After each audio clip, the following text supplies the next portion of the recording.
Buenas tardes a todos y todas. Yo soy Danilo de Home Session. Home Session es un espacio independiente de Barcelona, activo desde el 2007. Estamos muy contentos de poder proponer esta actividad con la artista Azahara Cerezo, con la que ya hemos tenido el placer de colaborar en otras ocasiones. Con José Iglesias y con la arquitecta Achu Aman. Solo recordar brevemente que esta actividad se realiza en colaboración con el Bolid, con el Centro de Arte Bolid de Girona, donde actualmente se presenta la exposición Illas de Arena de la artista Zara Cerezo, que se puede ver hasta final de enero. Ya está, dejo ya la palabra a José, que hará de moderador en este encuentro. Gracias a todos. Bueno, muchísimas gracias, Danilo. Y muchas gracias a quien está siguiendo aquí por el Zoom, por YouTube, y saludos hacia el futuro a quien verá esto más adelante. Como ha comentado Danilo, esta es una actividad que en colaboración con el Boli surge de una invitación, en principio, que Home Session hizo a Zahara para, en principio, hacer una actividad en el espacio físico de Home Session en Barcelona, que con motivo o como actividad paralela a la exposición Islas de Arena, que inauguramos a principios de octubre y esta se puede ver hasta finales de este mes, creo que es hasta el mismo 31, hasta el día 30 de enero se puede visitar. También esta actividad al final la hemos englobado en una línea de investigación que titulamos Pantalla Trémula, que surge en parte del proceso de estar trabajando con Azahara y surge como una serie de encuentros en línea organizados desde la plataforma Curatorial Mal y la Sala Guirigay, un espacio en Los Santos de Maimona, un pueblo al sur de Badajoz, y es donde yo me encuentro ahora mismo. Y es una serie de encuentros para pensar nuestra relación con la tecnología desde una perspectiva feminista y situada en el entorno rural en el que estamos. En el entorno rural, yo últimamente prefiero utilizar el término de urbanidad difusa, que me parece más acertado para describir este entorno del sur de la península. En principio esta actividad estaba programada para noviembre, como he dicho, físicamente. La tuvimos que cancelar o retrasar por confinamiento y por la crisis sanitaria. Y eso nos dio pie un poco a repensarla y pensar en un formato que creíamos que tendría más sentido para hacer en línea. Pensamos desde el principio que no tenía sentido organizar una presentación de la exposición, sino más bien utilizar la exposición, los trabajos que ahí se presentaban para ver qué otras líneas o qué otras ventanas o preguntas podían surgir. Y de este modo seguir trabajando en torno a esta relación entre trabajos digitales y espacios domésticos, que es muy esquemáticamente podría ser el lugar donde se ubica o donde ubicábamos el trabajo de Azahara para esta exposición del Bolid.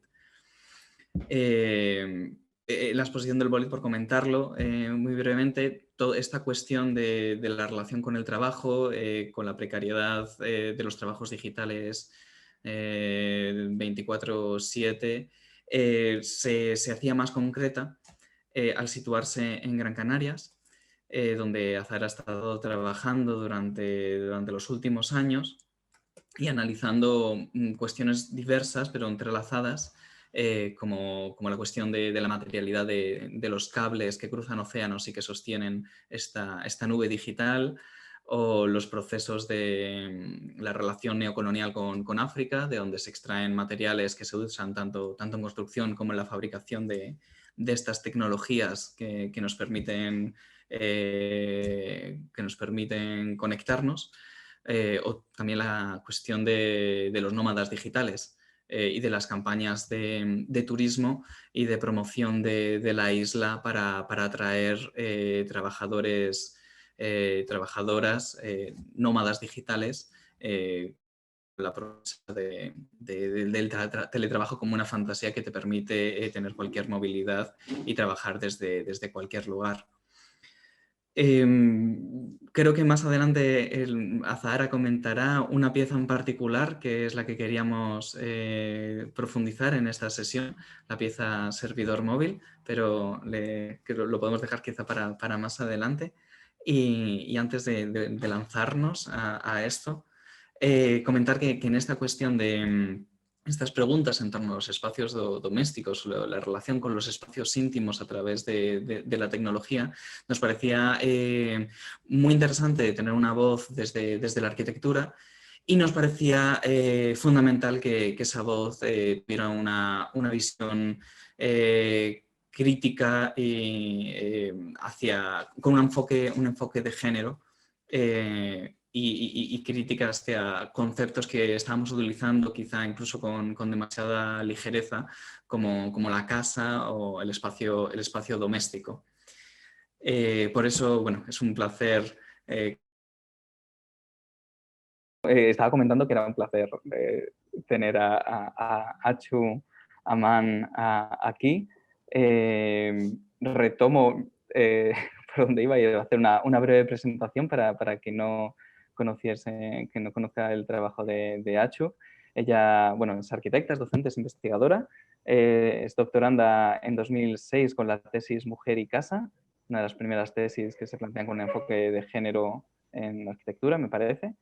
Y que luego además se recoge esta tesis en un libro muy interesante, El espacio doméstico, la mujer y la casa. Es socia del estudio de arquitectura Temperaturas Extremas, que en 2012 recibió el Premio Nacional de Restauración y Conservación. Y como docente, bueno, hay que comentar que coordina el Máster Oficial de Comunicación Arquitectónica de la Universidad Politécnica de Madrid, donde es también responsable del grupo de investigación Hipermedia. Y me parece que es a través de este grupo de investigación donde ha recibido el Premio de Excelencia Docente en 2019. Un año antes, en 2018, fue la curadora del pabellón de España en la Bienal de Venecia, la Bienal de Arquitectura, con un proyecto que ponía el acento, ponía el foco en las arquitecturas por venir, en las generaciones más jóvenes que estaban trabajando pensando en la arquitectura. Y bueno, comentar que toda su práctica docente, arquitectónica o como investigadora tiene un posicionamiento claramente feminista y que todas estas labores las comparte o las compartía, como comentábamos antes de empezar, con sus tareas como madre de Juan, Jaime, Javier y Joséchu. Muchísimas gracias por estar aquí. Muchísimas gracias, José, encantada. Habíamos preparado un vídeo, un pequeño vídeo que voy a compartir, si no, que Azahara y yo pensamos que nos venía muy bien para hacer una especie de ejercicio de posicionamiento o de reflexión sobre dónde nos situamos para plantear estas cuestiones que nos interesaba conversar con Achu. Creo que es un vídeo muy corto, son 5 minutos, creo que lo podemos compartir y en cuanto termine retomamos esto.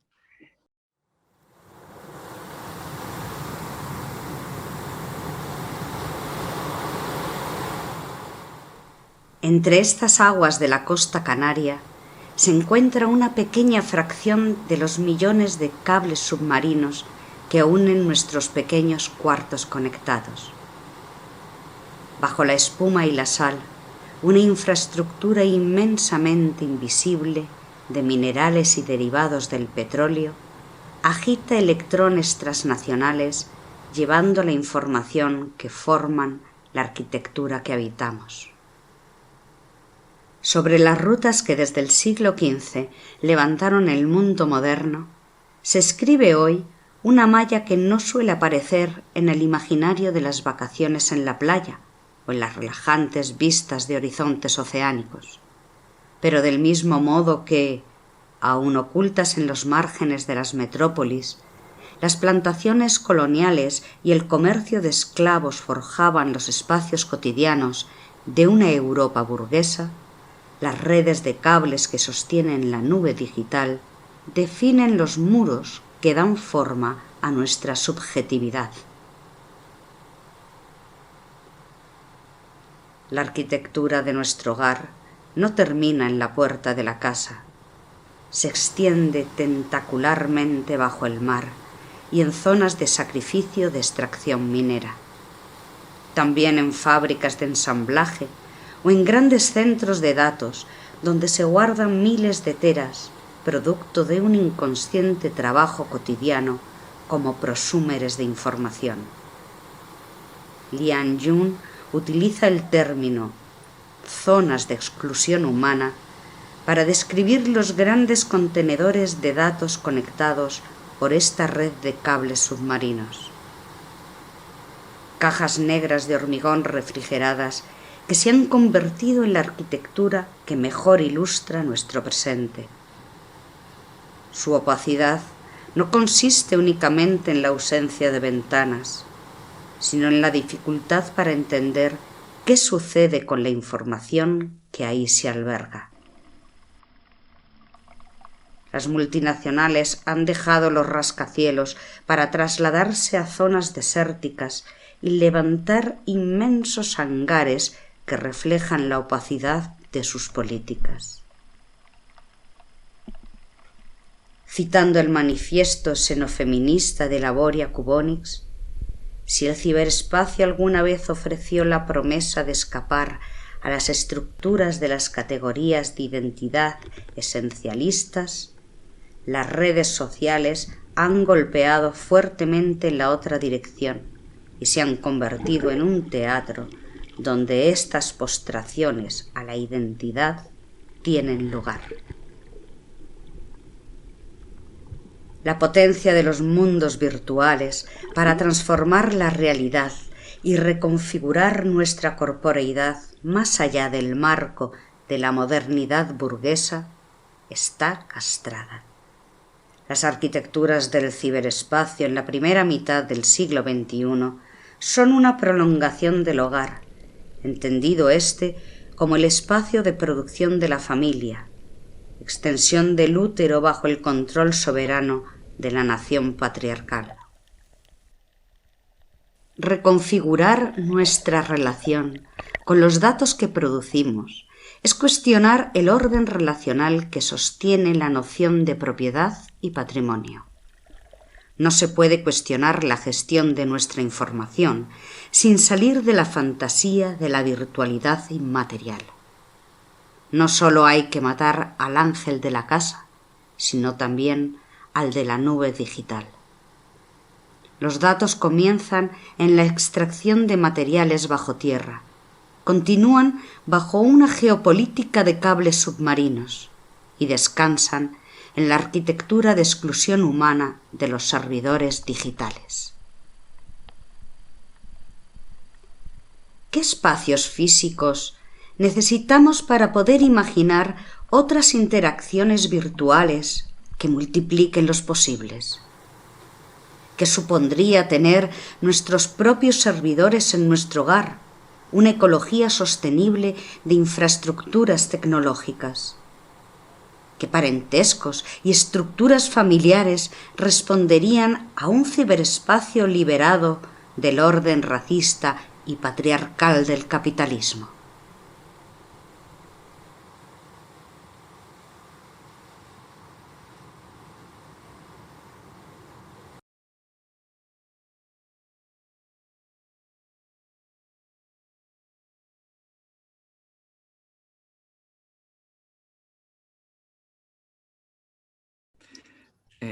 Nos parecía que sobre todo teníamos ganas de elaborar una pequeña pieza que nos ayudase un poco a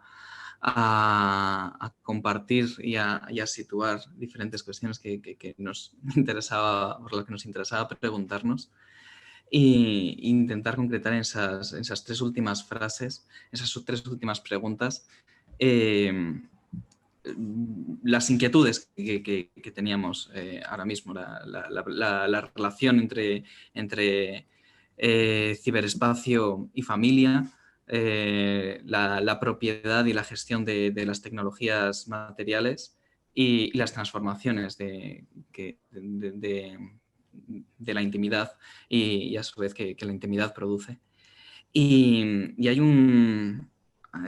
bueno, el título al final lo hemos titulado, el vídeo lo hemos titulado con una de las frases que se dice: la arquitectura del hogar no termina en la puerta de la casa, pensando sobre todo en estos grandes edificios de servidores y en estos cables que se extienden, invisibles, pero que forman toda una red que materializa esta nube digital. Y este es quizá el punto desde el que te queríamos preguntar, Achu, por cómo te acercas tú a la cuestión del espacio doméstico y sobre todo a la cuestión de la frontera del espacio doméstico o de lo doméstico. No sé si a veces cuando digo espacio doméstico se está insistiendo mucho en la espacialidad de lo doméstico y no tanto en lo doméstico, quizá como una práctica o... Bueno, me gustaría lanzarte desde aquí un pie para hablar.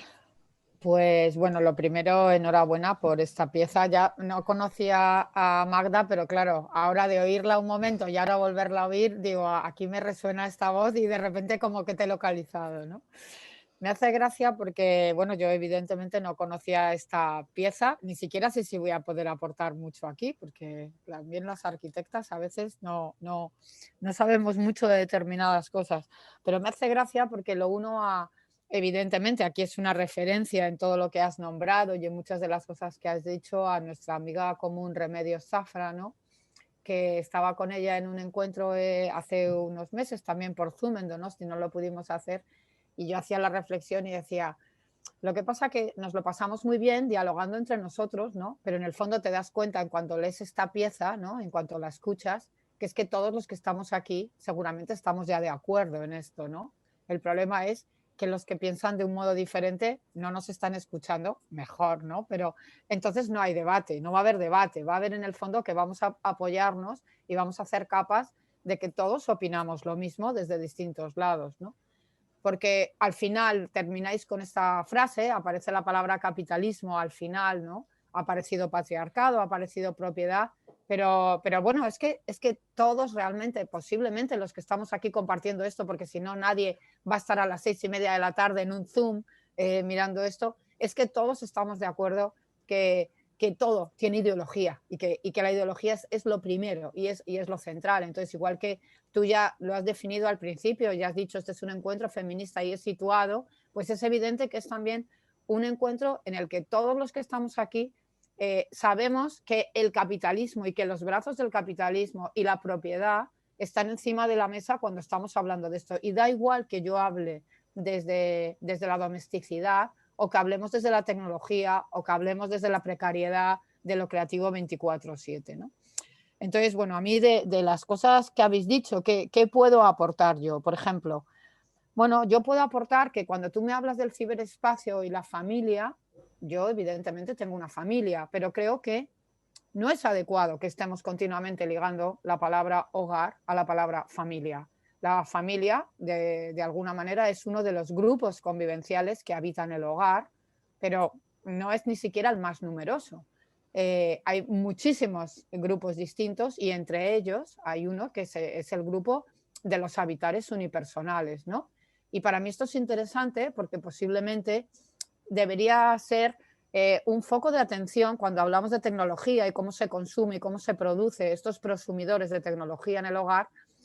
Este grupo de gente que habita el hogar me interesan especialmente.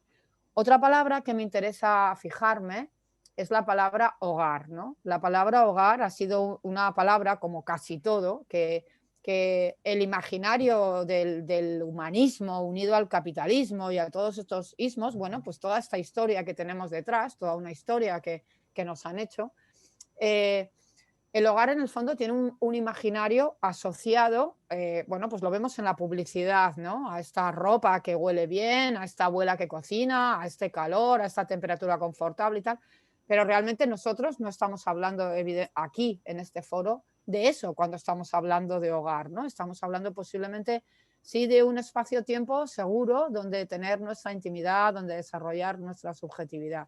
En ese sentido, a mí la palabra hogar también intento desplazarla de alguna manera y quitármela. Sí me gusta, en cambio, la palabra doméstico y sobre todo me gusta la palabra domesticidad. ¿Y por qué? Porque precisamente la domesticidad no está vinculada a unas paredes cerradas, ni vinculada a tener que tener una familia, ni vinculada a alguien que está cuidando permanentemente de esa familia y de ese espacio, y que durante toda la vida sabemos que ha sido una mujer, ¿no? Nuestra madre, nuestra abuela. Entonces, en ese sentido, cuando tú me invitaste a esto, que no sabía muy bien qué era, pero yo soy kamikaze y me encantan los riesgos, y me pusiste, Yachu, que es experta en implosión doméstica. Y dije, ostras, implosión doméstica. Voy a volver a revisar por qué José ha dicho implosión. Y es muy bonito porque la palabra implosión tiene dos acepciones. Pone fenómeno cósmico que consiste en la disminución brusca del tamaño de un astro. Y digo, qué bonito, porque es posible que lo que está pasando ahora gracias a la tecnología, y digo gracias en el sentido de que no quiero verla negativamente, sí quiero ver cómo se produce y lo que tiene alrededor la parte B como negativa, pero ese espacio doméstico ya no tiene que cambiar y hacerse pequeño reproduciendo la vivienda burguesa, sino que es posible que precisamente porque la tecnología ha entrado en casa, porque la familia no es el referente, porque la mujer ya no es la cuidadora, de alguna manera se ha reducido y se puede reducir. Y digo, qué bonito. Y tiene otra acepción que es hundimiento y rotura de las paredes de un recipiente cuando la presión es inferior a la del exterior. Y esta me encanta. O sea, pensar que la casa, que para mí, evidentemente, supongo que para muchas como las que hay aquí, la aceptamos como investigadoras como una prisión de todas las generaciones anteriores de nuestras mujeres, una prisión en la que encima parece que estaban como a gusto, ¿no? De alguna manera, ¿no? Era como esta alineación que se sentían como bien, pero era esta prisión, y de repente es cierto que las paredes parecen que se ha roto, no sé si por la presión exterior o por qué, pero está bien porque significa, entonces, uniéndolo con esta frase que decíais, el hogar no termina en la puerta de la casa, con o sin tecnología, el hogar desde finales del siglo pasado dejó de terminar en la puerta de la casa y la domesticidad se ha expandido, y entonces creo que es clave en este sentido, y con esto lo voy a dejar para que podamos seguir debatiendo y no enrollarme, introducir como feminista el concepto de la ruptura de la dualidad. Y con esto podríamos estar hablando ya 24 horas, es decir, el no hablar de la casa y la ciudad, sino que el romper las paredes de la casa significa, desde el punto de vista de la mujer y desde el punto de vista del feminismo, que la domesticidad sale fuera expandida, pero sale fuera también aumentada en las redes. El problema es que tanto en esa ciudad en la que ha salido fuera y en la que veíamos como oportunidad el poder andar, el poder ser libres, el poder ser nómadas, de nuevo el capitalismo ha sido mucho más listo que cualquier gobierno y mucho más listo que cualquier organización y que cualquier comunidad, se lo ha apropiado, se ha aprovechado de ello, ha gentrificado, bueno, nuestra normativa, nuestra vida va por un lado y evidentemente el capitalismo es mucho más rápido. Y con nuestra domesticidad aumentada ha pasado lo mismo. Claro que la tecnología es buena, claro que una domesticidad aumentada significa que mi madre, que dice, siempre hablas de mí, pero es verdad, con 85 años, lleva desde febrero en su casa encerrada y ahora con la nieve, sin ni siquiera abastecimiento, 2 semanas, y ella vive gracias a la tecnología. Ella habla conmigo por WhatsApp, ve vídeos, se conecta. Ella vive gracias a la tecnología. Entonces, me gustaría como plantear este tema de la no dualidad entre lo material y lo digital, entre la casa y la ciudad, entre el hombre y la mujer, y precisamente si quiero hablar del género como género trans, como género temporal, también que en todo lo demás me gustaría hablar en este espacio intermedio de todo, planteando bien claro que no soy una ilusa y que no soy, wow, qué bien, conectada y tal. Sé lo que hay detrás pero es que siempre hay una cara B y es la que tenemos que destapar, y esa cara B es la cara del capitalismo, porque también dentro de una casa que todos los días hay comida y que la gente va vestida y que hay siempre una cara B de una mujer 24/7, igual, exactamente igual que la que denuncia ahora el chulhan este y la que Remedios Zafra nos hace ver. Siempre ha habido un trabajo precario 24/7. Precario no, gratuito, porque ni siquiera era precario, ¿no? Entonces ese trabajo que era creativo, por supuesto que sí, porque tiene una operativa de cómo organizar el abastecimiento, los gastos, la variedad, las estaciones, no sé qué. Ese trabajo creativo siempre ha existido. Lo que pasa que ahora ya no es ella la que lo hace, sino que ahora todo el mundo se ha metido en casa a hacerlo. Y lo lamentable es que esta pandemia lo que ha hecho es que muchas ellas que ya estaban por todas partes funcionando aumentadas y expandidas, se han vuelto a encerrar en casa. Lo dejo por aquí, que creo que hay muchos temas para debatir.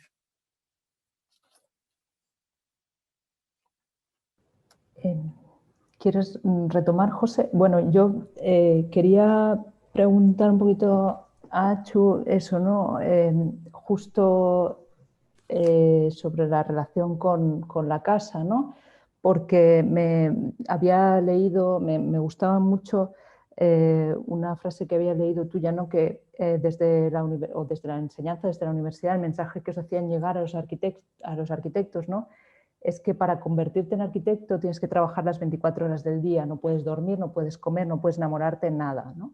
Y tú lo relacionabas con que para hacer eso tiene que ver con los espacios desde los que puedes desarrollarte, desde los que puedes trabajar, ¿no? Desde la casa, ¿no? Los espacios de la casa desde los que se te permite trabajar o no. Por eso yo lo vincularía un poco al teletrabajo para lanzarte una pregunta, porque justo hoy, bueno, leía un artículo sobre otra cosa, sobre espectropolíticas de una amiga de Nuria Gómez Gabriel, y ella citaba a López Petit, ¿no? Y él termina diciendo como que el dispositivo control ya no es el secuestro, es el teletrabajo, ¿no? Y entonces me gustaría plantear un poco cómo crees o qué espacios o qué usos del espacio nos harían falta para escapar o para que no nos secuestre el teletrabajo. Porque creo que yo soy una ya secuestrada, o sea, es ya, muy yo difícil. también, por eso seguramente ¿no? O sea, me inquieta. posiblemente todos los que estamos aquí, posiblemente tenemos el síndrome de Estocolmo absolutamente, ¿no? Y es verdad. Por ejemplo, hay un dato muy curioso e interesante a la vez, que Beatriz Colomina ya lo dijo hace tiempo. Empezó con los americanos, que reconocían que el fin de semana entero se lo pasaban en la cama, pero no con sexo, sino con el ordenador. Yo cuando lo leí al principio tal no sé qué, pero es que resulta que ahora que estamos haciendo este planteamiento de los nuevos modelos de vivienda, te das cuenta que la habitación en sí se ha convertido en el verdadero centro de todo. Tanto como que yo decía, bueno, pues si la habitación se ha convertido en el centro de todo, directamente las parejas que no tengan solo una habitación es imposible. Hay que erradicar el concepto de habitación conyugal. Entonces hay algunas cosas que si lo miras desde el lado positivo son buenas. El romper el concepto de habitación conyugal para que cada uno tenga su habitación y entonces luego, bueno, pues si hay que practicar sexo, pues a lo mejor es más divertido hacerlo por la casa, volver a la cocina como el cartero llama 2 veces. Es decir, que puedes pensar todo tipo de perrerías. Pero es verdad que y esto quizá lo digo desde mi propia experiencia personal, creo que yo, dentro de mi síndrome de Estocolmo de que trabajo 24/7, y no porque sea arquitecta, porque lo que decían los arquitectos cuando decían eso no tenía nada que ver con el teletrabajo.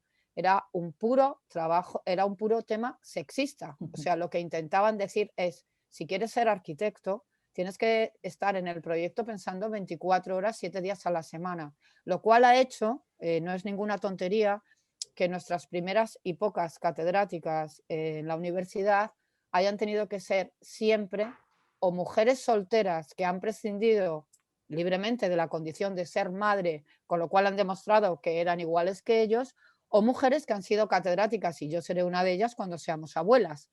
Con lo cual, el tema de la arquitectura evidentemente es una disciplina que siempre ha sido y sigue siendo, no hay más que ver quiénes ocupan esto, absolutamente machista, entonces era un planteamiento ahí. Pero sí, estamos alienados todos y 24/7. Lo que te decía que en mi caso, y por eso me ha gustado tanto el este audiovisual que habéis puesto, cómo comienza y cómo continuamente es este sonido, dentro de esta dualidad que yo no comparto, el estar continuamente contraponiendo cosas y eligiendo, tú estudias o trabajas y perdona, hago todo y lo quiero todo. Entonces, yo en ese todo, mi porción de naturaleza, y no es una naturaleza de postureo, es fundamental. O sea, gracias a, bueno, no sé si lo podéis ver por aquí, mirad, 1, 2 y 3.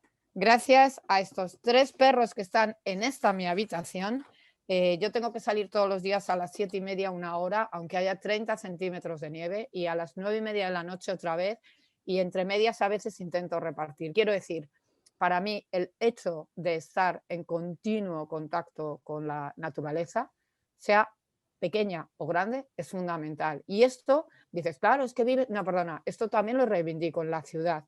Y en ese sentido, creo que es muy importante la palabra des. Lleva ya una cantidad de gente mucho tiempo, desde muchas disciplinas, pero también desde la arquitectura, hablando de la palabra deshacer y desconstruir, en el sentido de que cada casa que se caiga en la ciudad, recuperémosla como espacio.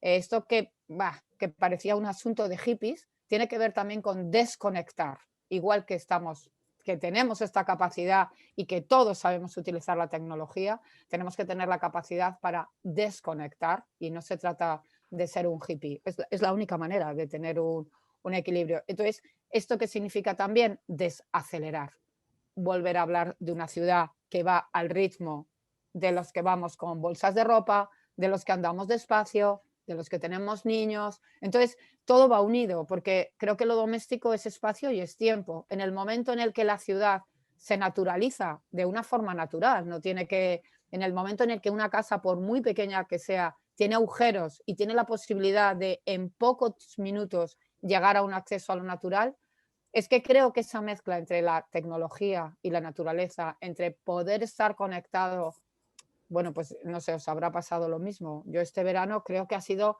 el mayor tiempo de mi vida conectado con todos mis amigos y compañeros de Latinoamérica a través de Zoom, todos los días debatiendo, y además con horarios horribles a las 4 y 5. Creo que esta posibilidad de que la propia ciudad, que necesita una densidad para poder pagar evidentemente su equipamiento, con esa densidad tenga también la naturaleza, creo que para mí, si me pedías como arquitecta un truco, es el truco. Y dices, jo, es una arquitecta, y en vez de decirte que el espacio sagrado es, pues no, el espacio sagrado es ninguno, porque incluso no, posiblemente no nos pondremos de acuerdo, porque hay gente que en su espacio sagrado es la cocina, y yo ahora estoy planteando que las casas pueden no tener cocina. Y esto me parece, ¿no? Lo sabrás tú de gente que hay por ahí, ¿no? Que son los primeros que han presentado The Kitchenless House. Porque, ¿por qué tenemos que tener cocina? No, ya no está una mujer cocinando, y a lo mejor a mí, desde luego, no me gusta cocinar, pues me iré a comer al bar de abajo el menú de 5 euros con mi vecino. Y ya está. No sé si te he contestado porque me enrollo. No, sí. No, de hecho me ha parecido súper curioso, porque otra de las cuestiones que estaba barajando era el tema de la cama, ¿no? O sea, que la cama que hablaba Beatriz Colomina, ¿no? Pero que realmente ha explotado con la pandemia. No es que la cama no existiera antes y ahora la usamos para todo, sino que lo ha puesto como mucho más en evidencia, ¿no? Creo que era la propia Beatriz Colomina, ¿no? Que recordaba las imágenes de las camas de hospital, ¿no? Que nos han acompañado estos meses, ¿no? Y realmente sí que esas camas no son solo espacios de trabajo, sino que también ahora las retransmitimos bueno, pues, en nuestro, ¿no? Ya no hay ninguna cama privada, ¿no? Porque se hacen continuamente Zooms y demás, ¿no? Pero fíjate qué curioso esto que dices, que ha aumentado en no sé qué porcentaje la demanda de camas articuladas, y se ha producido un aumento significativo, lo he hablado con el traumatólogo, de la estenosis 4-5 y de los problemas de columna y tal, por trabajar en la cama. O sea, que todo está ligado, ¿no? Al final, la demanda del mercado, nuestro cuerpo que cambia y que dentro de poco seremos como Vs andando así. O sea, es increíble, es increíble.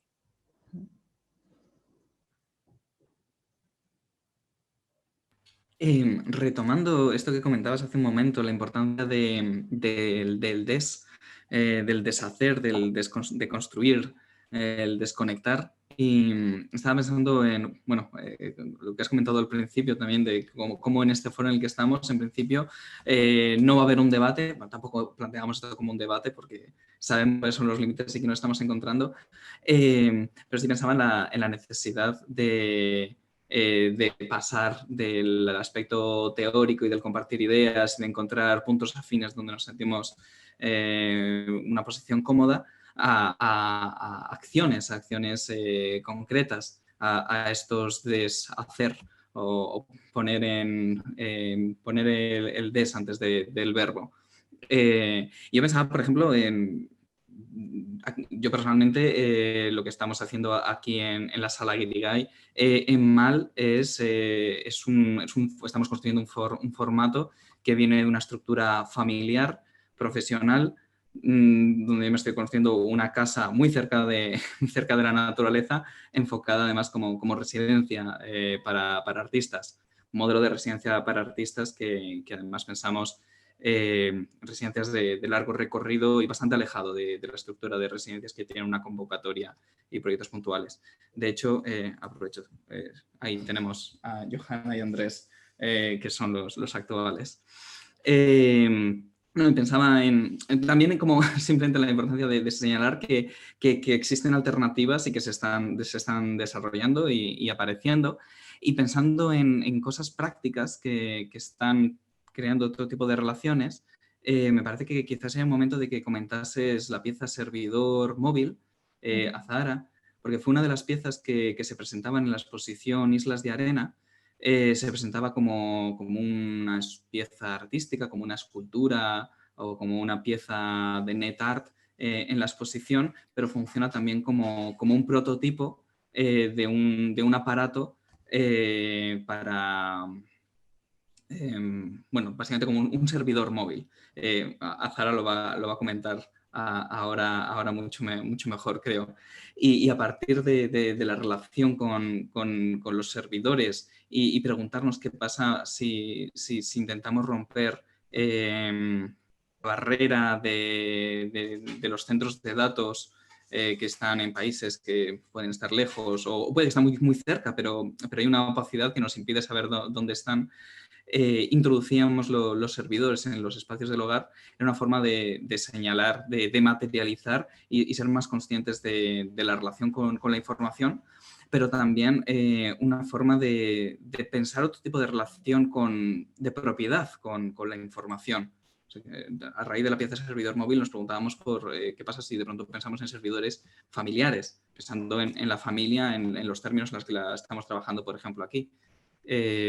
Me estoy enrollando y tendría que darte paso, Zara, a que comentes esto antes de hablar más del servidor. Puedo contar un poco, o sea, el servidor móvil parte un poco del hecho de que yo creo que desde 2011 tengo mi web pues, en una empresa de servicios virtuales normal, ¿no? Comercial, normal. Entonces mi web estaba en un centro de datos en Alemania. Y lo que planteé era trasladar mi web a un servidor propio que yo pudiera llevarme, si quería, a todos lados, ¿no? Que estuviera conectado, que pudiera estar conectado a una red móvil. Ese primer prototipo, como decía José, está en la exposición de Islas de Arena y se presenta pues, de una forma mucho más esquemática, solo como con los elementos básicos para que funcione. Pero la segunda versión sí que está como más pensada para permitir su movilidad, ¿no? Y tiene como una cajita y me lo puedo llevar a todos lados. Y sobre todo me interesaba la idea esta, ¿no? Por un lado, mi trabajo que yo percibo como cognitivo esencialmente, ¿no? Es decir, mi página web es una presentación de mi trabajo, ¿no? Entonces, ese trabajo, cómo pensarlo o en relación con el cuerpo, de alguna forma, o con los espacios, ¿no? Entonces, sería como trasladármelo a un ámbito más cercano, que es un servidor propio. Entonces, iba a comentar algo sobre... Sobre todo es curioso con el servidor móvil, ¿no? Que el hecho de tener un servidor propio, el hecho de pensar en hacer las cosas de otra forma, al final plantea muchos inconvenientes, ¿no? Como dónde dejo ese servidor, cuál es el espacio adecuado para tener mi información online, ¿no? O sea, qué espacio lo tengo en mi habitación, lo dejo en el espacio de trabajo, me lo llevo realmente a todos lados. Bueno, ahora también la idea venía mucho porque yo viajaba bastante por temas de residencia y demás, y ahora pues no se puede tanto, pero aún así sí que me plantea preguntas acerca de la dificultad, ¿no? de hacer o de subvertir o repensar las dinámicas de acceso y almacenamiento de los datos, ¿no? O sea, porque en el fondo es una mudanza de unos datos que parece y es muy sencillo, pero aparecen muchos otros problemas, ¿no?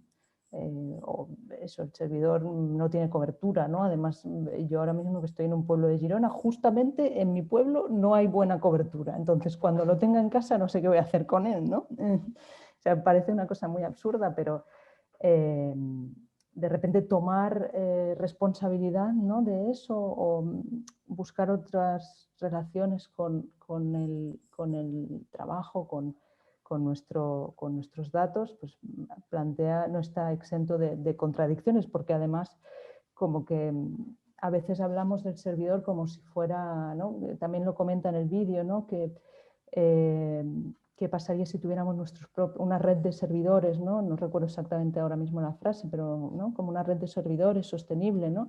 Y es verdad que ese servidor está conectado a una placa solar que también tiene una serie de materiales que también han sido extraídos, evidentemente a una escala menor que de lo que puede ser un data center o ¿no? de lo que cuesta construir y mantener este tipo de infraestructuras, pero evidentemente no está exento de contradicción. Entonces, creo que un poco ¿no? en la línea de lo que decía Achu, no es una cosa u otra, ¿no? sino que es como intentar mirar o problematizar las contradicciones que todo ello tiene, ¿no?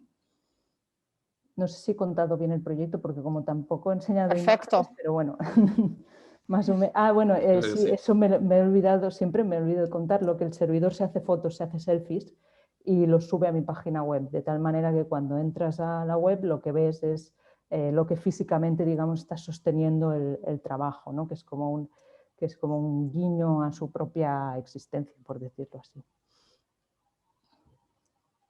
Me parece increíble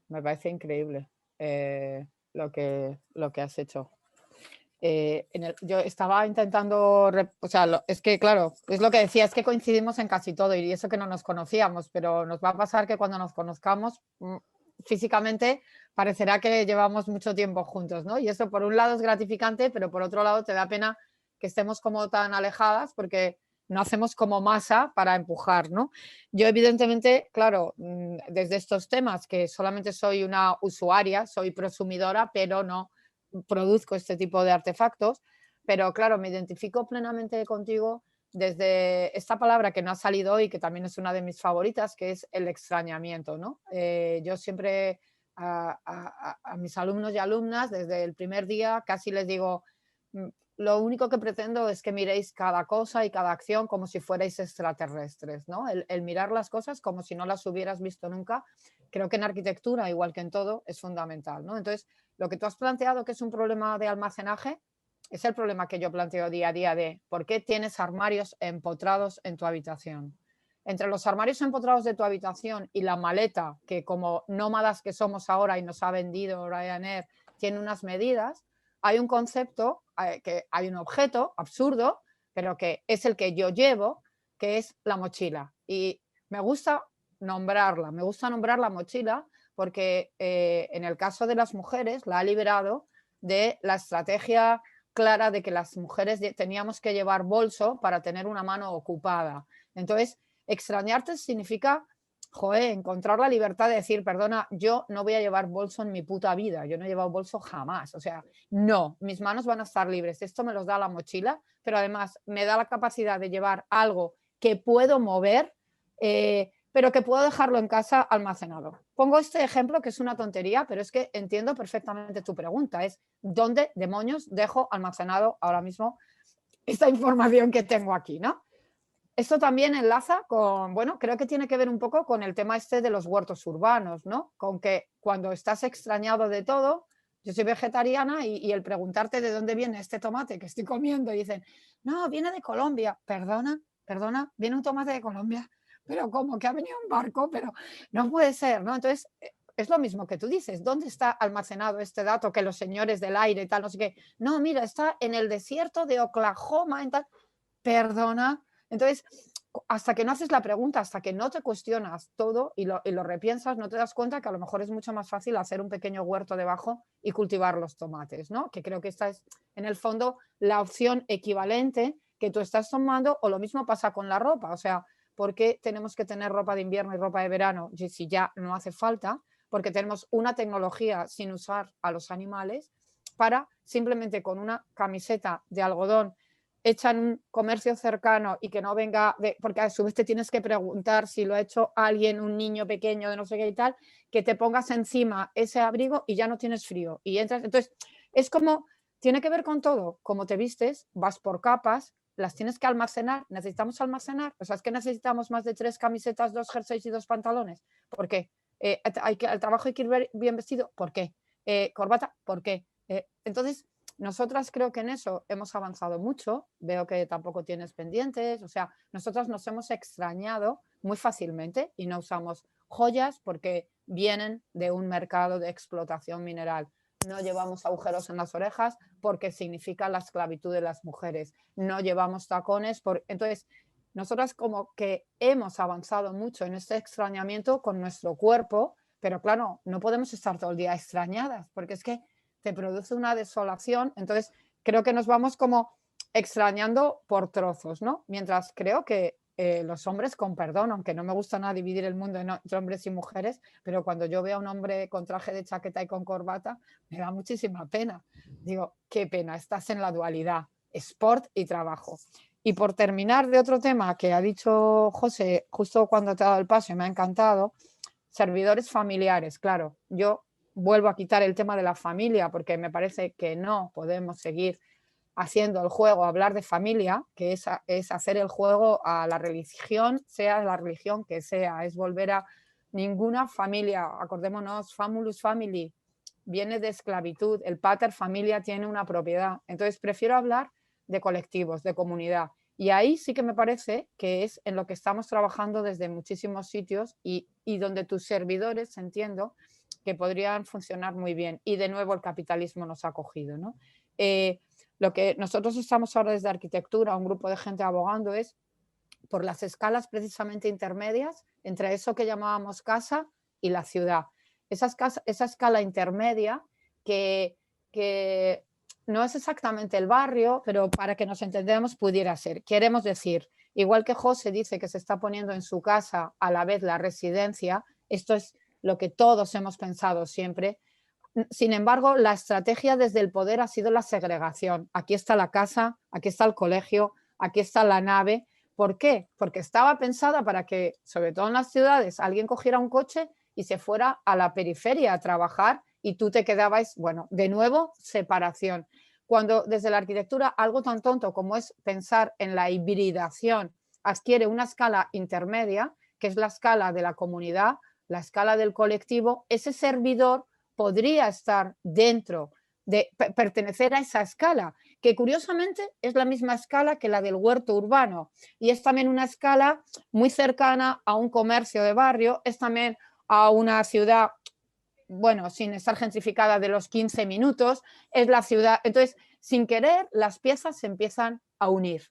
Y lo que hacemos es que esos grandes señores del aire que están lejos de todo, que están invisibles y que, como tú has dicho, son opacos, estamos empezando a incorporar elementos que que los podemos tocar, que nuestro servidor va con nosotros, igual que va con nosotros nuestro huerto urbano, igual que va con nosotros el colegio donde van no sé qué, o en la tienda, el equivalente a la tienda de ultramarinos. Entonces, creo que ese concepto de que no es, cuando tú dices mi servidor, entiendo que no estás abogando por la propiedad privada, mi servidor, sino que lo que estás abogando es precisamente porque desde luego lo que no quieres es que lo tenga alguien que sabes que está controlando todo y que a cambio de tu uso te está comiendo tus datos y tu información, ¿no? Entonces, de alguna manera, creo que volver a hablar de esa especie como de comunidad, de media escala, e insisto, yo siempre estoy hablando de la ciudad, no estoy abogando por vuelta al campo, pero creo que dentro de la ciudad sí que pueden existir esos elementos, primero, que no están zonificados, no son para vivienda, que esa vivienda puede, como hemos dicho antes, ser una vivienda con espacios sin nombre, no abogo ni por el dormitorio y tal, en el que puede haber elementos comunes o no, dependiendo de si vives sola, si vives con gente y tal. Es decir, al final no hay una tipología, hay como muchos modelos, pero en esa escala el servidor tuyo encaja con mi huerto, encaja con mi desaceleración, con mi bici, con mi trabajo, como vivo, y no lo diferencio un poco. Sí, no, yo creo que todo, o sea, hablo de mi servidor por una cuestión, porque ahora mismo está en esa fase, pero todo lo contrario. Yo creo que una de las preguntas que también nos hemos hecho alguna vez con José es, bueno, ¿y qué pasaría, ¿no?, si tuviéramos un servidor compartido, ¿no?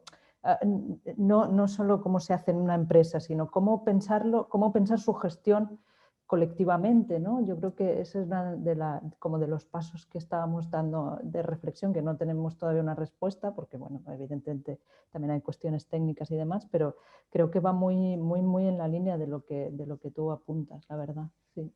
Es que, por ejemplo, con esto que dices de compartido, yo recuerdo hace 1 año y medio que vino una arquitecta de 70 años de Suecia que vivía en un cohousing desde los 50 y yo dije, me quiero ir a tu cohousing cuando sea vieja, pero no me puedo ir porque no hablo sueco. ¿Cuál es la diferencia de su cohousing y lo que está pasando aquí, ¿no? Lo que decimos que el capitalismo de nuevo nos está comiendo. Aquí en Madrid ya se están haciendo edificios que los compra una empresa, que hacen habitaciones, que comparten servidor, huerto, no sé qué y tal, y te lo vende o te lo alquila a ti.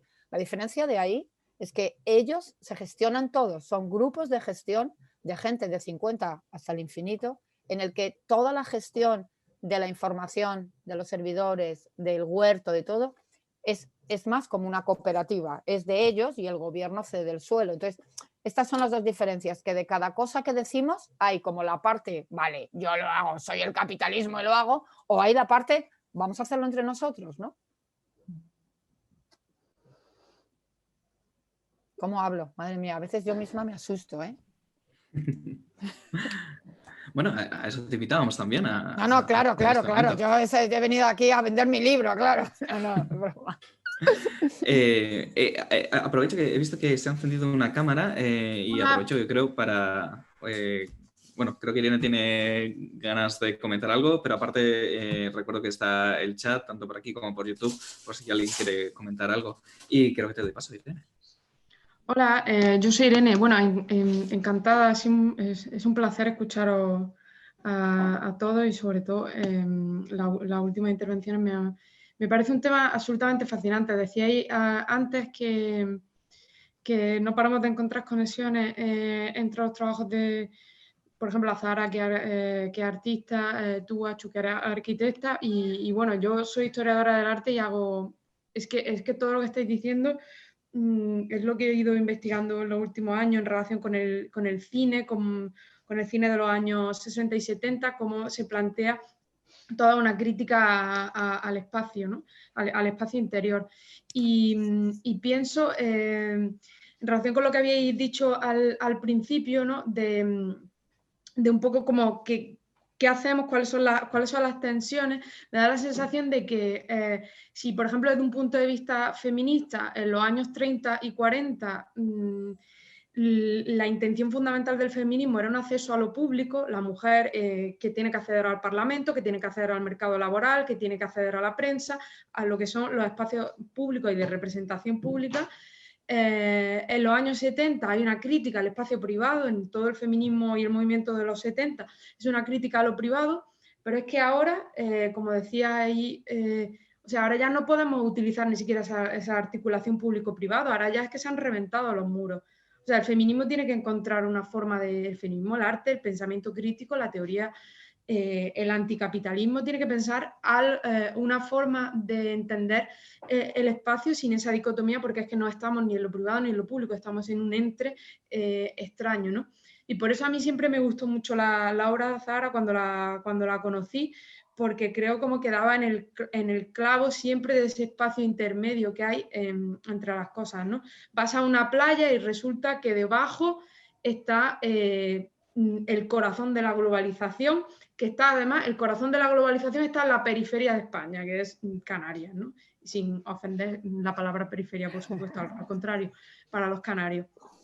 Más periferia soy yo, que soy andaluza. Es decir, esa no dualidad, y en Zahara siempre estaba, ¿no? O lo mineral, es decir, la naturaleza, con lo más puramente artificial, o en el espacio más puramente artificial, como puede ser un museo, ¿no? O sea, por eso me interesaba, porque no hay esta dualidad, o al menos se piensa, y encima con un elemento más que el de hacer visible lo invisible. Yo creo que una de las funciones políticas del arte ahora es hacer visible lo que no se ve. Lo que no, esas redes que están allí y que nos configuran la vida, pero no las vemos, ¿no? Entonces, creo que ahora mismo, antes incluso del COVID, ya había esta cuestión, estaba sobre la mesa, ¿no? Del espacio interior, de qué estaba pasando, qué pasaría cuando todo se convierte en una membrana entre el trabajo, el no trabajo, el interior, el exterior. ¿Qué pasa con la cama, ¿no? Yo lo pienso desde el cine de los años 70. En el cine de los años 70 todas las películas están hechas desde una cama. O no sé, pensar Último tango en París o La mamá y la Putaine, es una crítica a la cama, pero ahora hay otra dimensión más en nuestra contemporaneidad, que es la cama como espacio de trabajo. Eso ni siquiera se pensaba en los 70. O sea, estamos ya en una situación, en un escenario nuevo para el cual necesitamos este tipo de herramientas, con lo cual así que me está interesando muchísimo. Yo también me enrollo y creo que ahora tampoco se puede pensar ni siquiera arte, arquitectura, crítica, teoría, cine, imagen, todo es lo mismo, ¿no? Así que nada, me uno a la conversación de esta forma para soltar una chapa, pero que solo refleja el interés que me suscita. Muchas gracias. Irene, aprovecho que has insistido tanto en esta crítica a la dicotomía para comentar una cosa que he dicho al principio, cuando decía, estamos aquí situados en este entorno rural, bueno, que prefiero llamar una urbanidad difusa. Urbanidad difusa es un término que aprendimos en uno de estos encuentros en línea de la investigadora Nancy Garín, y que utiliza el término urbanidad difusa no para salir de la dicotomía entre lo urbano y lo rural, y para pensar más de dónde viene esa dicotomía. ¿Quién ha designado, quién organiza esos territorios? Entonces, piensa que ella habla de una urbanidad densa y una urbanidad difusa. Hay diferentes densidades, pero está pensado desde la metrópolis.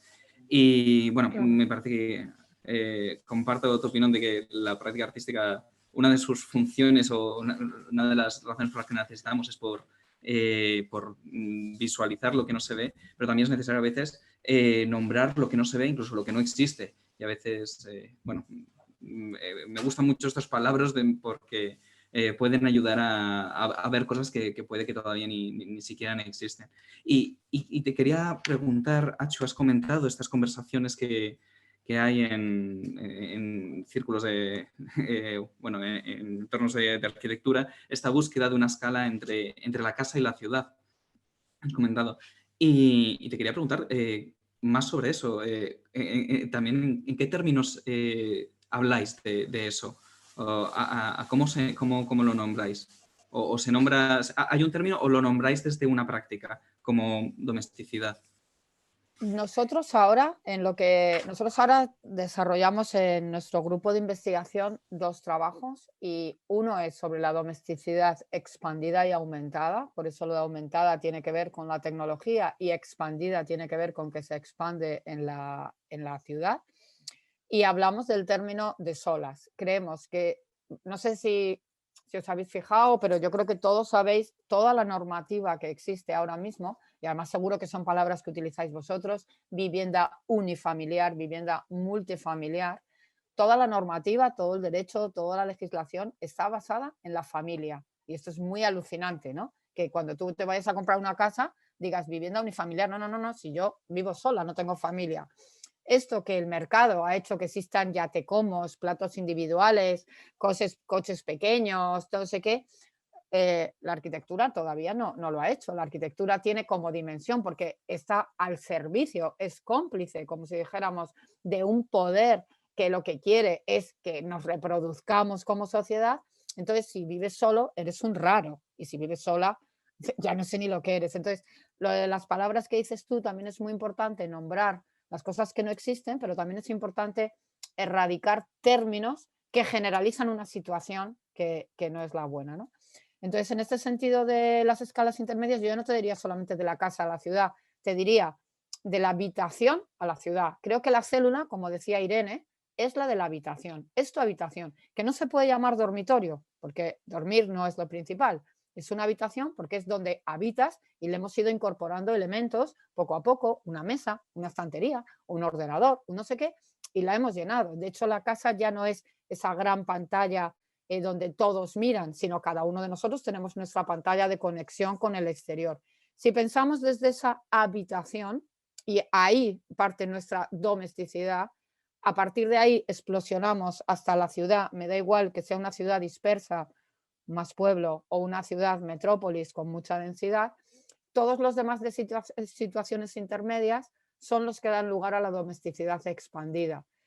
Yo el año pasado estuve en Tokio, que es donde la gente es tan vieja como nosotros, pero los viejos eran muy infelices y fuimos ahí a ver qué pasaba, a ver por qué eran tan infelices. Bueno, está clarísimo, es que en los bares no hablan.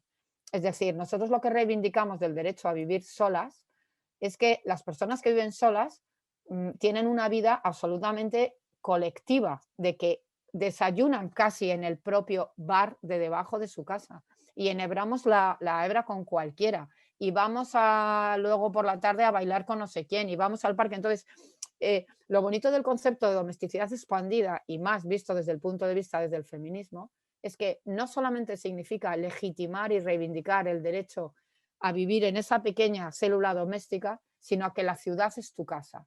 Y cuando la ciudad es tu casa, resulta que tú desayunes, si quieres, desayunas, comes y cenas ahí, que puede ser en el mismo edificio, puede ser en el mismo barrio, puede ser más alejado, pero de alguna manera todo tiene una cercanía que tiene que ver con lo doméstico, con esa sensación como de seguridad, familiaridad, te dejo las llaves que va a venir mi hermano a buscarlas, oye, me he olvidado el dinero, déjame esto, jo, me encuentro fatal, ayúdame. Está muy ligado a la palabra cuidados. Esta escala intermedia tiene que ver con los cuidados, tiene que ver con que yo te conozco, yo te cuido, tú me cuidas, ¿no? Entonces, no estás ahí como pensando, pobrecilla, vive sola, cuando envejezca no sé qué va a hacer de ella. No, no, no, perdona, no, no, no. O sea, esto es una red, como decía también Irene, ¿no? Es una red, no es una pirámide en la que estamos así, sino... Entonces, bueno, estos conceptos son los que estamos manejando y nos resulta fácil pensarlo desde la persona sola, que no quiere decir que esté en una soledad terrible ni sea una víctima, todo lo contrario, es alguien que ha tenido la capacidad económica de poder vivir sola, que en este país es muy difícil, y que busca una ciudad cuidadora, una ciudad que le permite volver a las 2 de la mañana a casa por la noche a oscuras sin que tenga que estar mirando para todo. Este es como el asunto en el que nosotros estamos trabajando ahora, ¿no? Que tiene que ver con la tecnología, por supuesto, porque vuelves a las 2 de la mañana y vuelves con un móvil, porque en el momento que esto, ¿no? Estás, todo está como ligado, ¿no? ¿Puedo decir otra cosa? Venga. Es que, madre mía, conforme hablaba, estaba pensando una cosa. Yo viví un año en la residencia de estudiantes, esta de Lorca y tal y cual, y por una beca. Y entonces, pues realmente aquel espacio era un poco lo que estás diciendo, un poco versión hiper chic, hiper pija, pero era eso, teníamos cada uno su habitación y luego había espacios comunes y la beca era una beca de manutención y nos dejaban estar allí. Y nos lo pagaban todo, o sea, la comida en el comedor y tal. Y yo literalmente vivía como una reina. O sea, literal. Yo tenía mi habitación y me hacían de comer y bajaba al comedor, y luego tenía una biblioteca, luego tenía un espacio libre y salía y iba y tal. Pues cuando lo hablaba con gente aquí en mi ciudad que venía en Navidad o lo que sea, muchísima gente me decía, pero ¿y cómo puedes convivir con los demás? ¿Y no te molesta la gente? ¿Y no te gusta estar sola? ¿Y cómo es que estás? Algunos no te gusta estar sola, tipo no tienes privacidad, y otros, pero no te sientes sola. Y hasta tal punto estaba metido, arraigada la ideología de la casa con tu familia, o tu marido, tu no sé qué, tu padre y tal, que no eran conscientes de lo bien que vivía yo, aunque fuera por un año, que en su miserable cotidianidad continuamente dura de tener que llegar a hacer de comer, tener que levantarte muy temprano para coger, y yo allí que no hacía nada, o sea, hasta tal punto está arraigado que muchísima gente es incapaz directamente de concebir algo así como una vivienda mínimamente colectiva, no versión hippie, versión ricos. Y me dolía porque gran parte del sufrimiento de las personas deriva de este modelo de habitación, de este modelo de vida, no de habitación, que produce soledad, aunque sea dentro de la familia. Dentro de la familia, Marguerite Duras tiene una frase preciosa que dice: la casa es donde más se está sola, las mujeres donde más se sienten solas. O sea, es como que hay que hacer una crítica a la casa, pero no al habitar, sino a la casa unifamiliar, etcétera, etcétera, ¿no? Todavía aún, a pesar de que sea evidente el malestar que genera. Pues ahí tienes un campo, porque desde la historia del arte todos están enamorados de las casas y hacen unas investigaciones y unas tesis de, vamos, que Bachelard se queda corto. Bueno, es que la historia del arte es un poco rancia, así, en términos generales. Me estaba acordando con esto que decías de la casa compartida, de los espacios compartidos y los comentarios de la búsqueda de la intimidad. Una colega, Sara Agudo, una artista fantástica, que ha comentado muchas veces que en nuestra generación, que la mayoría hemos compartido casas cuando hemos ido a la universidad o después, además, bueno, compartimos lo diferente que es las personas que se han tenido, normalmente que por estudiar en otro lugar han tenido que compartir casa y han tenido esa experiencia, de las personas que han estudiado en su ciudad o que no han compartido casa hasta que de pronto se han comprado una o se han ido de alquiler con su pareja o ese formato. Y la importancia que tiene eso para una generación donde, bueno, creo que vamos a ser muchísimas las personas que no vamos a tener hijos y que seguramente nos encontremos dentro de unos bastantes años retornando a esa experiencia, de pronto retornando a la necesidad de compartir casa para organizar esos cuidados entre nosotros. Claro. Que también me parece que es un detalle muy bonito para pensar las diferencias o las tensiones entre las grandes metrópolis y la gente que se ha criado en ellas y ha estudiado en ellas y las personas que no, que han tenido que emigrar o moverse a la ciudad y tener la experiencia de compartir casa. No sé, estaba pensando eso. Hay una pregunta por el chat de YouTube de Antonio Giraldez López. Dice, si se puede hacer una pregunta para Achu, ¿esa ciudad de los cuidados, de los 15 minutos, mucho más próxima a un acceso a la naturaleza, no está pasando ya en pequeños y medianos núcleos? Antonio, buenas tardes. Antonio es súper amigo mío. No sé por qué me hace esta pregunta. Es un súper arquitecto y entiende todo de esto y sabe 1000 veces más que yo. Pues supongo.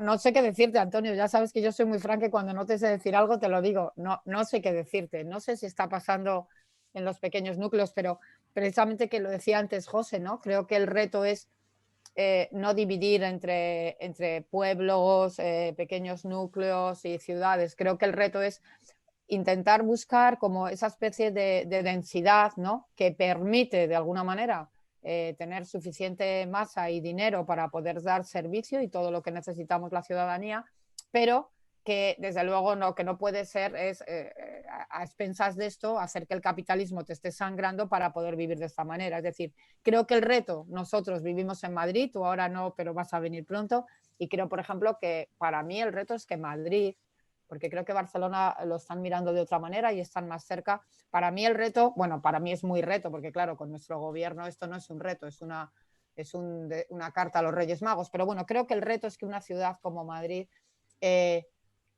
pueda realmente hacer esa desaceleración, esa deconstrucción y empezar poco a poco a colonizar con esta forma de vida que de alguna manera sin querer lo hemos olido un poco. O sea, cuando estaba Carmen aquí en estos 4 años, aunque sé que los demás sois de fuera, pero sabéis lo que pasaba.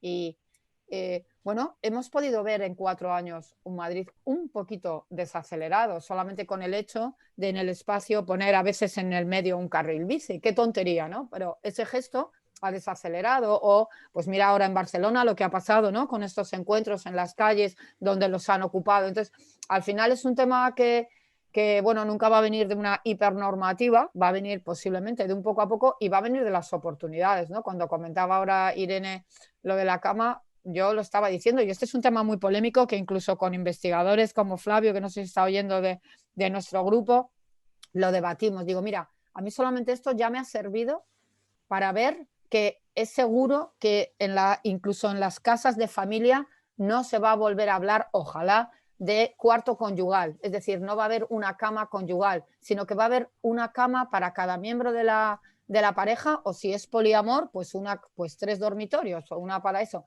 Esto para mí es muy importante, porque ¿cuánto tiempo llevamos hablando de la cama conyugal? ¿Que de quién es? ¿De él o de ella? Es decir, ahora que estamos todos encerrados en casa y que tenemos que trabajar, ¿quién está ocupando la cama con el ordenador?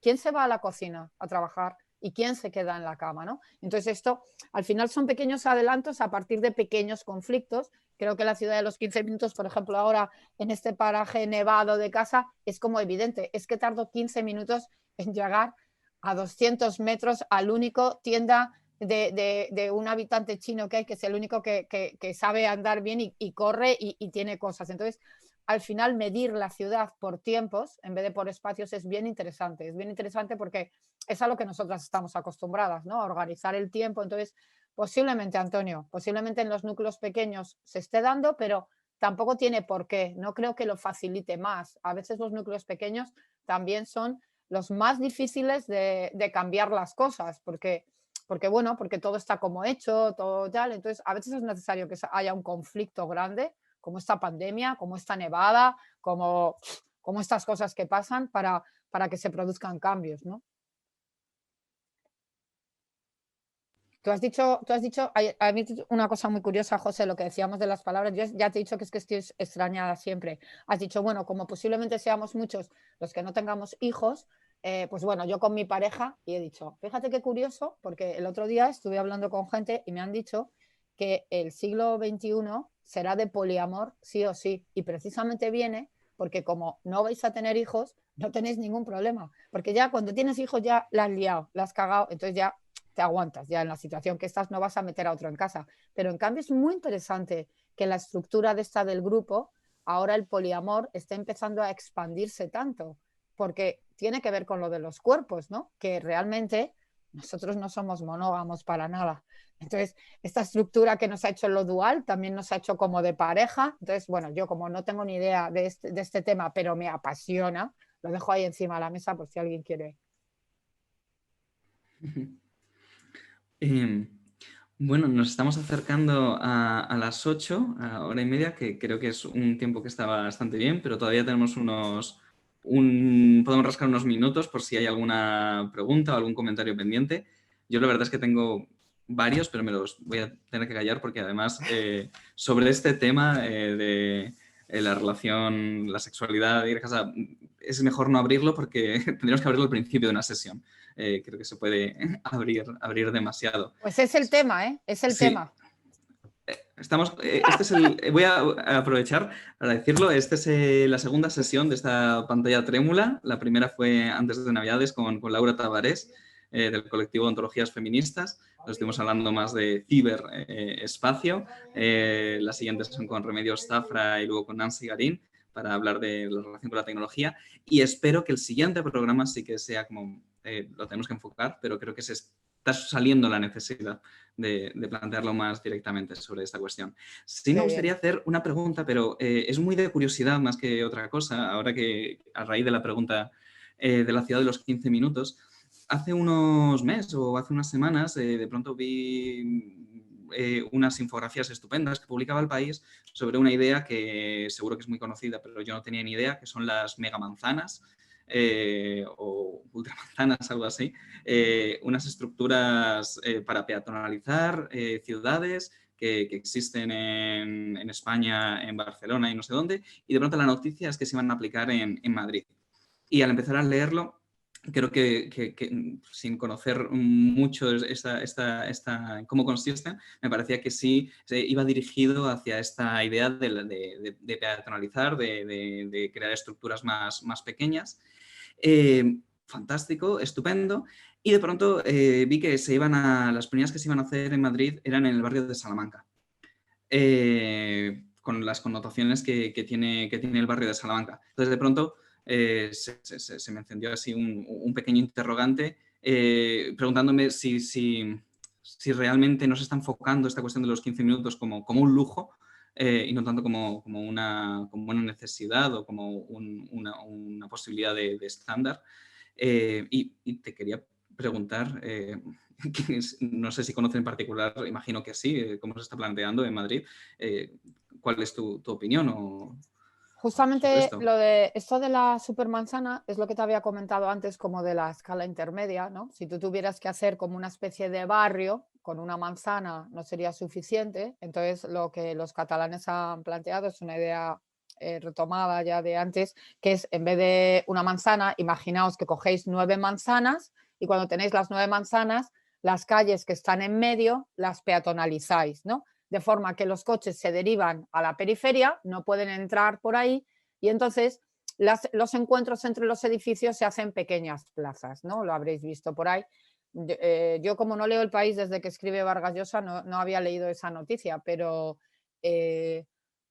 o sea que ni sabía lo que iba a hacer. Es que es mejor salir a la calle sin país y sin saber lo que va a hacer ni tu ayuntamiento ni tu comunidad, porque te llevas, yo salgo ya mal. Pero bueno, me alegro que vayamos a copiar en algo a Barcelona, en algo que ha funcionado bien. Lo de hacerlo en el barrio de Salamanca, creo, en este caso no voy a ser mala y voy a decir es que son unos pijos y tal, yo creo que es un poco por una cosa. Madrid hay una parte que tiene un trazado, ¿no?, que coincide exactamente con un trazado de cuadrícula, que es donde fácilmente se puede aplicar esto. Nuestras periferias, ¿no?, sobre todo nuestras periferias del sur, que son las más pobres, su trazado es bastante caótico, no tienen un buen trazado, van como pueden, topográficamente se van como metiendo. Entonces, sería, independientemente de que haya una cuestión ideológica detrás, es que también sería muy difícil poder aplicar esto. Entonces, bueno, supongo que van a empezar por ahí por un tema de postureo, evidentemente, pero también porque geométricamente es más fácil. Lo desconozco, lo desconozco. Estoy haciendo hipótesis.